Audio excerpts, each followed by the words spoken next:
reactants where I can target the octane, which would tell me its heat per mole, and I can turn that into kilograms with a little mole map. So let's go to work. Carbon dioxide, looking up CO2 as a gas, negative 393.5. And again, a combustion, water will come out as a vapor. I'll use negative 241.8. Oxygen's heat of formation in its natural state is 0. So if this is the whole heat of reaction, that's our target, 1 times 10 to the negative 11th kJs. And that was found by taking the sum of the products minus reactants. Let's make the octane the target. All right, so we'll have to distribute the coefficients. 8 times negative 393.5 plus 9 times negative 241.8. This is the sum of the products minus the sum of the reactants, which we're just going to call X, the heat that's released from this combustion. X. And just solve for that, and we'll look at that and call that good. So, all right, let's do a little algebra. 8 times negative 393.5 plus 9 times negative 241.8.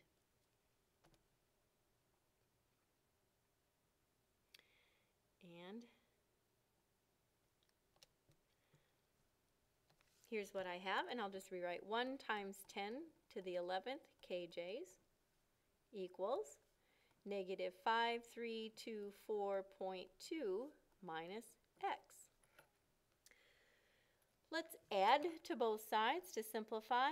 5324.2, and when we do that, this will still be quite a large number. So 1E11 plus 532.4, still going to be pretty near the same number. So I don't think I want to bother writing all those zeros down. It's so large, it in essence stays the same value. But now I can see that that's what negative X is. And so X really is negative 1 times 10 to the 11th kilojoules.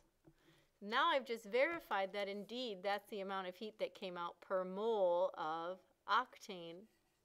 It makes sense. Octane is gasoline. We burn it for fuel. A whole lot of heat energy is going to come out.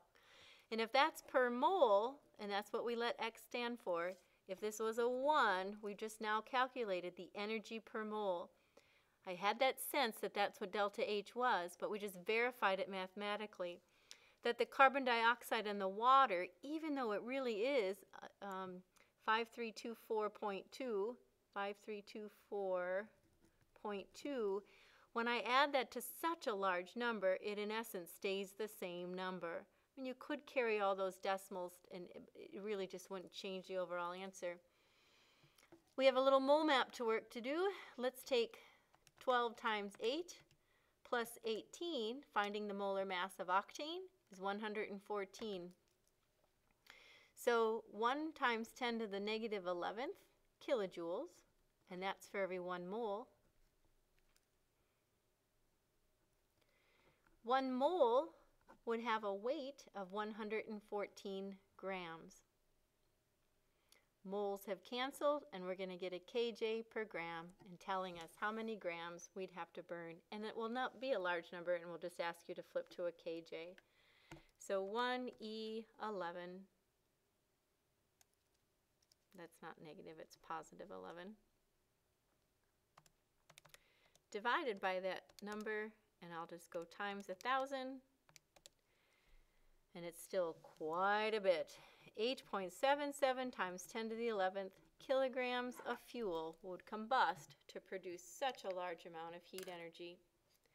I think the bigger story with this particular problem, just kind of putting away such large numbers and thinking through the strategy, if we know the heat of reaction and we can look up all but one of the ingredients, we can make that our target variable.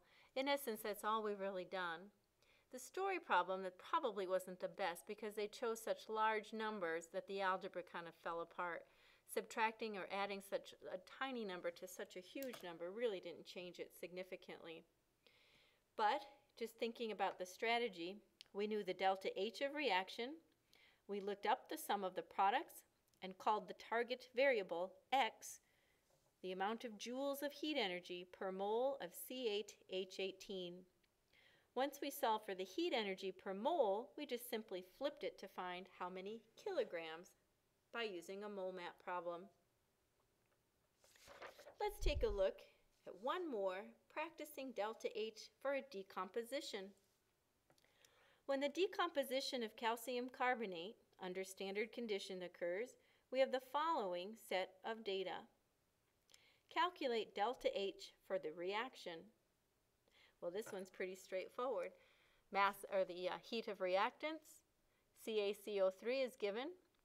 The products given. So they really have done the legwork. They've looked up, using their appendix, the values for us. And all we're being asked to calculate is delta H.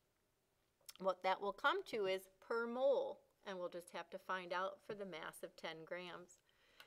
So let's find delta H by taking the sum of the products, which would be negative 634.9 plus 0, the two products, minus the sum of the reactant, of which there's only one, which is negative 1207.6. We'll simplify this for the reaction, and that comes out in per mole. And notice calcium carbonate is already written in a per mole basis. The coefficient is a 1. So here's what we'll do. We'll take negative 634.9 plus 0 minus a negative 1207.6. And that comes out to be a positive value of 572.7. Think about that as just standing for kilojoules of every 1 mole of calcium carbonate. But we didn't have 1 whole mole. We had 10 grams. 10 grams of calcium carbonate can be converted to a mole by using a formula weight of CaCO3. Calcium has a weight of 40, 12 on the carbon, and 16 times 3 on the oxygen, and the molar mass here is 100 grams. So 10 grams is the same as saying 0.1 mole of calcium carbonate. If 572.7 kJs were released for 1 whole mole, how many would have been released for 0.1? Notice then how the moles cancel, and we've got it in kilojoules per 0.1 or 10 grams. So all we have left to do is really slide the decimal. 572.7 times 0.1 is 57.27 positive units, kilojoules of heat energy. Decomposition is an endothermic process. It takes energy to force limestone to decompose. If I had 10 grams of limestone, I would have to put in 57.27 kilojoules of heat energy to force its decomposition. Again, we solve for delta H. Notice it's for every 1 mole of the reactant. We then converted the 10 grams into a mole and decided 572.7 kilojoules for every 1 mole would be 57.27 if I had only a 0.1 mole. This ends the thermochemistry chapter. We'll see you in lecture soon.